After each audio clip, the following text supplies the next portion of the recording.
বাংলাদেশের উত্তরাঞ্চলীয় অঞ্চলগুলোতে বেশ কয়েকদিন যাবৎ অনেক কুয়াশা, ঘন কুয়াশার প্রভাব দেখা যাচ্ছে। যার কারণে কিন্তু আ বিভিন্ন ফসলাদির অনেক ক্ষয়ক্ষতি হচ্ছে। তো আমার সামনেই দেখতে পাচ্ছেন একটি আ আলুর খে ক্ষেত।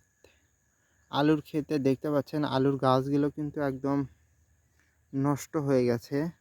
কয়েকদিনের তীব্র কুয়াশাতে আলুসহ সরিষা এবং বিভিন্ন শস্য ফসলের অনেক ক্ষতি এবং লোকসান গুনতে হচ্ছে কৃষকদেরকে।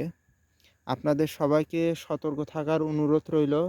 এছাড়াও বিভিন্ন পশু পাখি, গবাদি পশুর কিন্তু এই সময়টাতে অনেক ধরনের আ অসুখ বা রোগ দেখা দিচ্ছে। এজন্য আপনাদের সবাইকে সতর্ক থাকার অনুরোধ রইল। দেখতেই পাচ্ছেন যে কি পরিমাণ শীত, কুয়াশা কিন্তু কুয়াশার আবরণে কিন্তু ঢেকে গেছে উত্তরাঞ্চলীয় অঞ্চল।